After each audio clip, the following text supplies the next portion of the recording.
Salut tout le monde, vous allez bien?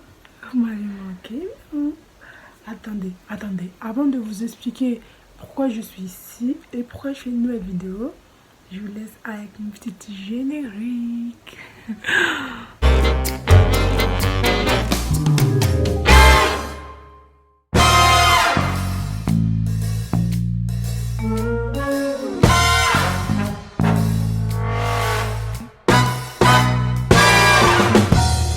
Alors aujourd'hui on se retrouve pour une nouvelle vidéo.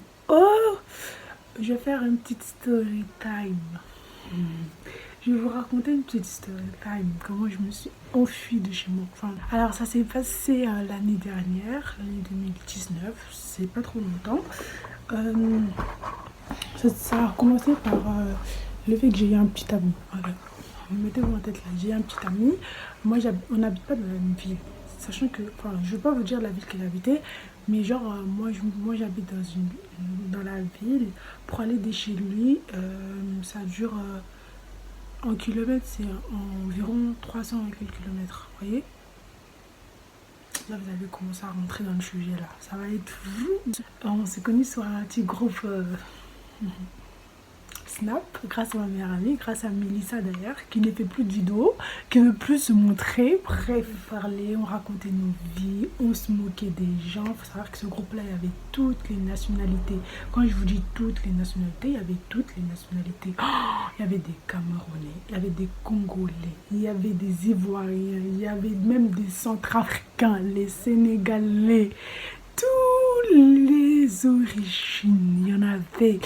Et provoquer un peu nous tous de nous embrouiller, vous voyez, parce que les Ivoiriens, ils n'ont pas la même façon que les Camerounais, les Congolais ne parlent pas de la même façon que les Sénégalais, vous voyez, franchement, on s'est embrouillé dans cette époque-là. Donc, c'est là que cette époque-là, on parlait tous ensemble, donc on se kiffait aussi tous ensemble, on va pas se mentir. T'avais un groupe de mecs qui aimaient Mélissa, un groupe de mecs qui aimaient Eloni, une fille qui s'appelait, qu'on va appeler ma petite femme, parce que je l'aimais trop, on va l'appeler E. Voilà, parce que son prénom commence par E. T'avais un petit groupe qui aimait E, t'avais un petit groupe qui m'aimait moi. Et franchement, c'était vraiment comme ça. Ils voulaient absolument se mettre en couple. Mais nous, on n'était pas trop dans couple. Nous, on était plutôt là pour discuter, pour parler et tout. Franchement, ça se passait nickel. Il est arrivé un moment où je commençais à kiffer un petit mec qu'on va appeler... On va appeler un petit mec là. On va l'appeler Péta. Au début je le kiffais, c'est vrai. Aujourd'hui avant je le kiffais mais grave. Je faisais tout mon possible pour qu'il me voie. Mais j'avais l'impression qu'il ne me voyait pas du coup. Je me suis dit depuis avant je fais de gauche à droite pour que tu me vois, toi tu me vois pas. Il était de nationalité, ce que je me souviens, je crois qu'il était entre portugais, enfin il était portugais, un truc comme ça. Et moi, genre, quand il parlait, la langue, j'étais là, oh, ça c'est mon futur homme. Lui, c'est le père de mes enfants, c'est lui. Mais ce que je ne savais pas, c'est que j'avais quelqu'un encore. On l'appelait S. Alors, S était une personne plutôt calme, qui calculait pas trop les discutes. Il était juste là pour répondre et rigoler, et puis basta, il partait. Vous voyez, c'est vraiment le genre de mec comme ça. Là. Il vient, il écoute, il rigole, il s'amuse, il prend pas la tête, et puis il se casse. C'est assez bien avec S. Donc, avec S, on parlait, on rigolait, on s'ambiançait. On parlait jusqu'à 4-5 heures du matin, donc ce qui nous a amené, on s'est dit que voilà quoi, là ça va, là il y a un petit... il faut qu'on se voit, faut qu'on parle, faut qu'on soit là, faut qu'on... On avait prévu de se voir. Sauf qu'à l'époque, j'avais 17 ans. Je n'avais pas le droit de partir de chez moi et revenir à 19h30. Mon heure était, je finissais le cours à 17h45, puis je devais arriver à la maison à 18h10 parce que mon lycée était même pas à 5 minutes de chez moi. Donc le temps qu'il me disait, j'ai acheté un truc à boire, un petit caprisonne, puis je revenais à la maison. C'était que j'allais le voir là où il habitait. Je peux dire là où il habitait, hein. Je peux dire. Bref, il habitait à Paris. Voilà, il habite encore à Paris. Voilà. Donc je me suis dit, je vais pas vous dire ma ville. Donc je me suis dit, pour aller à Paris, il faut savoir que moi j'étais à Paris, donc pour moi c'était normal. Donc,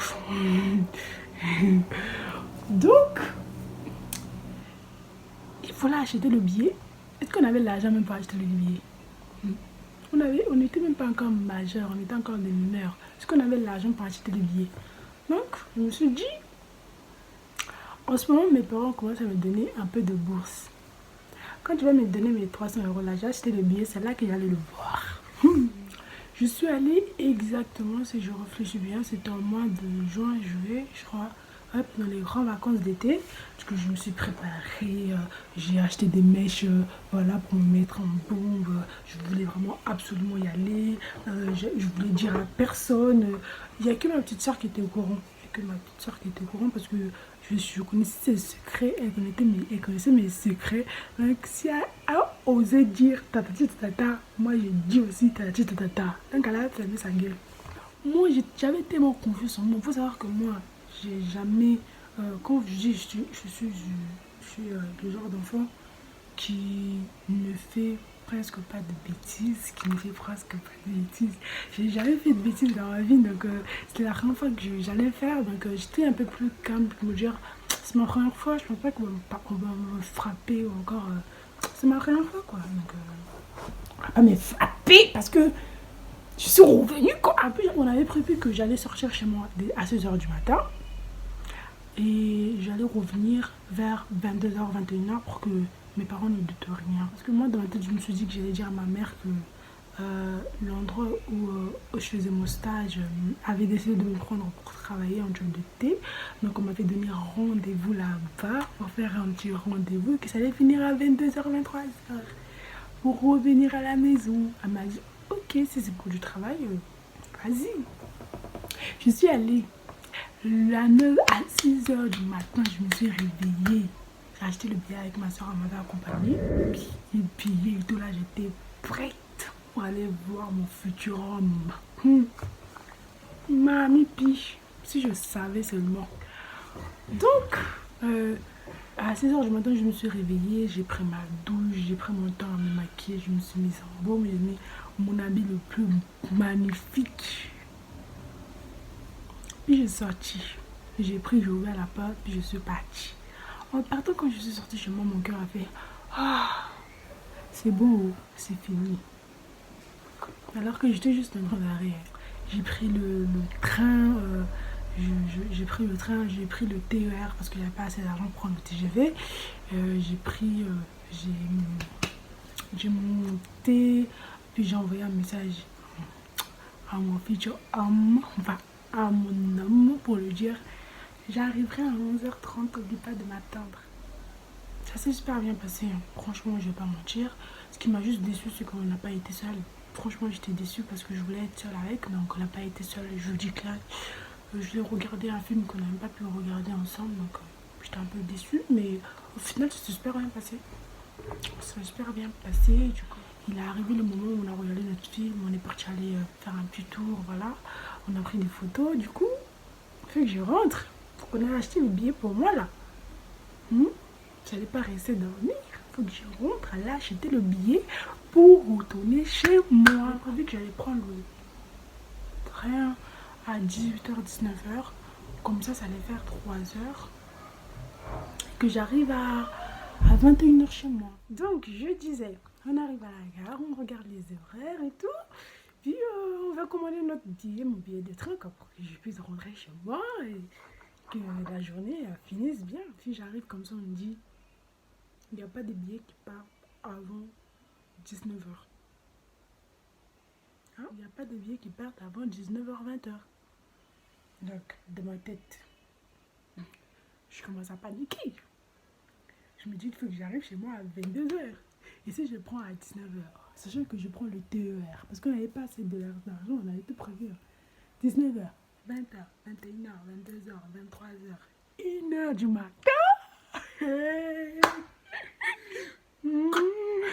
Puis je lui dis, parce que ça se voyait qu'il était en train de paniquer et tout, je lui dis, que franchement quand je paniquais, je le montrais pas, mais il y avait des signes, je lui disais, on peut pas aller chez toi, je peux pas dormir chez toi, tu peux partir demain. Hein, parce que de toute façon, je vais me faire taper. Hein, hein. De toute façon, on n'a pas le choix, je prends. Même si j'arrive en retard, ça sert à rien. Le plus important, c'est que je rentre à la maison. Je prends le train, je lui fais un câlin, puis il me fait un câlin, je pars bien, il m'accompagne jusqu'à ma chaise. Je descends, le train commence à démarrer. Je l'appelle, il reste au téléphone avec moi. Je commence à recevoir les appels de mots. Déjà, ça a commencé par ma mère. Ma mère, elle m'appelait parce qu'il était 21h comme ça. Ma mère, elle m'appelait, j'ai pas répondu. Je me suis dit, là, ils n'ont pas remarqué quelque chose, mais ils sont en train de se dire que elle est encore là-bas dans le truc de travail qu'on avait demandé qu'elle soit. Donc, peut-être elle ne répond pas pour ça. J'appelle ma meilleure amie, je lui dis, écoute, là, je suis dans la merde. Faut que tu envoies un message à mon père, écrire pour faire passer pour ma tutrice, et lui dire que, en fait, je suis un peu en retard. La réunion a pris un peu du temps et j'allais venir en retard. Ce qu'elle a fait, elle a envoyé, mais est-ce que mon père l'a cru? Je vois toujours des appels continus, je dis, mais j'ai envoyé le message, non, tu n'as pas vu. C'est quoi même? C'est là que j'ai compris que j'étais dans la merde. Quand j'ai vu qu'il était actuellement 23h et que le train avait des heures de retard. 23h. Je ne suis même pas encore sûre d'arriver dans ma ville. Et il y a des retards. Genre, à l'heure actuelle, je me suis dit, ça sert à quoi de parler chez moi? Je peux pas rester dans le train et essayer de dormir. Puis il y a des contrôleurs qui viennent me contrôler. J'étais en train de dormir, je ne pensais plus à ça. Je vois quelqu'un me réveiller. Madame. Le contrôleur là, si j'avais même saisi, j'allais le tuer. Donc, il me dit, votre ticket de truc. Je lui montre mon ticket, il dit ok. Et je regarde l'heure, il est minuit. Minuit 30 exactement, je suis arrivée en avance, je ne savais pas pourquoi. Parce que tellement quand j'arrivais à la gare, j'ai couru parce que faut savoir que notre gare là, ça pouvait être dangereux pour moi, pour une jeune fille. J'avais 17 ans, on pouvait me faire tout ce que vous voulez. C'était la nuit quoi. Donc j'ai pris, j'ai des longues jambes. J'ai couru, je suis arrivée chez moi, même pas 20 minutes. J'arrive, il sonne. Je sonne pas. Je sonne pas, j'entends déjà crier là-bas à la maison. Donc j'ai mis mon oreille comme ça là, pour écouter. J'entends mon père qui dit, ouais, tu laisses ta fille aller quelque part. Non. Comment tu peux la laisser comme ça? Je trouve ça normal. Ma mère a dit, oui, mais moi je savais comment. Elle m'a dit qu'elle allait faire son truc. Voilà, moi j'ai jamais fait quelque chose de mal. Donc ma mère me fait confiance. Puis j'ai entendu ça, j'ai dit non, je peux pas rentrer. Si je suis rentrée, je suis mort. Donc, oui, il y avait chez moi, quand je suis rentrée, je suis restée assise devant ma porte pendant 2 heures. Bon, actuellement, il était 2 heures déjà, 2 heures du matin. Donc, je dis non, il est temps là. Après, je dis non, je vais partir. Alors, non, mais sérieusement, ma faute était de me dire que je pars. Je repars en fait. Je voulais repartir à la gare. Pour aller faire quoi? Mais pour aller faire quoi? J'arrive jusque vers la gare là. Je dis, excusez-moi, est-ce qu'il y a des trains qui partent encore vers Paris et tout? J'étais folle. Donc la personne me répond, non, là il est 2h du matin, il n'y a plus rien qui passe. C'est vers 6h et tout. Je fais demi-tour pour revenir chez moi, il est déjà 2h30, un truc comme ça. Puis arrivé vers le marché, je vois 2 renards derrière moi qui me suivent derrière. Je dis, Seigneur Jésus de Nazareth, en plus d'arriver en retard, va me tuer chez moi, va me violer ici aussi. Puis, quand j'ai vu que les petits renards ils voulaient faire quelque chose, j'ai croisé. Puis je lui ai demandé s'il pouvait m'accompagner. Il m'a accompagné. Puis il m'a donné mon numéro. Je lui ai dit, hey, tonton, je ne sais même pas si je vais sauver. Puis je me demande mon numéro. Pardon, laisse. Puis je rentre à la maison, j'ai toqué, on m'a créé dessus. On m'a pris mon téléphone, il m'a confisqué mon téléphone. J'étais obligée, j'ai appris que ma mère frappait ma soeur à cause de moi. Et voilà quoi, tout s'est passé comme je ne voulais pas. Est-ce que même j'allais réfléchir aux conséquences? Non. J'ai juste calculé mon heure. Voilà. Donc j'ai passé 2-3 semaines, je crois, sur le téléphone parce qu'après je me suis allée excuser, bien sûr. Je suis allée demander pardon parce que j'avais fait tout, que j'avais pas pu refaire ça et je continue plus à refaire ça. Et depuis ce temps-là, c'est mon gars qui vient me voir, c'est pas moi qui va le voir. Parce que lui, quand il vient me voir, il dort puis il rentre. Et il dit à sa mère et sa mère, elle sait. Donc voilà, la morale de l'histoire, c'est que ne faites pas des choses bêtes comme moi je le fais, surtout quand vous êtes mineur. Vos parents sont responsables de vous et vous êtes en train de faire des choses pas du tout bien. Hein? J'ai fait ma chose à ma guise et ça, c'est pas du tout normal. J'ai vu les retombées. Et je peux vous dire que c'était compliqué. Story time every night. C'était une petite histoire, je me sentais pas bien, donc je me suis dit pourquoi pas ouvrir ma caméra, il faut faire une petite vidéo de 2-3 minutes. Enfin, ça a duré plus, non? Donc voilà, j'espère que cette vidéo va vous plaire. En tout cas, pour nous donner un peu de la force, parce que j'ai remarqué que vous n'êtes pas actifs, vous. Ok, on n'est pas peut-être pas beaucoup ici, mais quand même, soyez là. Hein? C'est quoi ça? Oh. Bisous et puis bye bye. Abonnez-vous.